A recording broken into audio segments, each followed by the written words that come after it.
என்னுடைய எனக்கும் தமிழ்நாட்டு மக்களுக்குமான உணர்வு என்பது அது ரத்தமும் சதையுமானது, அது உயிரும் உடலுமானது. டேய், இவன் வேற என்னை ரொம்ப டார்ச்சர் பண்றான்டா.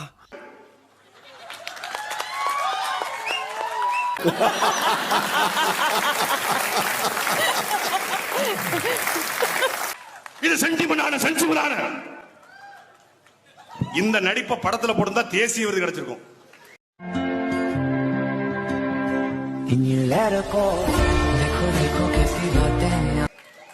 மேடையில் கீழே ஸ்கிரிப்ட் பேப்பர் வேற. இந்த இடத்தில் கொஞ்சம் கத்தி பேசவும், இங்கே கையை முறுக்கவும், இங்கே ஆக்ரோஷமாக சென்று மேடையை ஒரு ரவுண்ட் அடிக்கவும். ஸ்கிரிப்ட் பொறுக்கி புறம்போக்கு பரதேசி பன்னாட திருட்டு எச்சிக்கால நாய. இந்த எஸ்பிபி சைலஜா இவங்க எல்லாம் வந்து மேடையில வந்து ஒரு ஸ்கிரிப்ட் பேப்பர் வச்சு பாடுவாங்க. வெண்ணிலவே வெண்ணிலவே வெக்கம் ஏனம்மா, உன்னிலவில் என்னிலவே சொர்க்கம் தானம்மா, சின்ன மூக்குத்திப்பு வரும் முதல் சந்திப்பு, அந்த பாலாற்றில் நீராடவா. பாத்தியாடா, என்னையவே வந்து எல்லாரும் கார்னர் பண்றாங்க. அவர்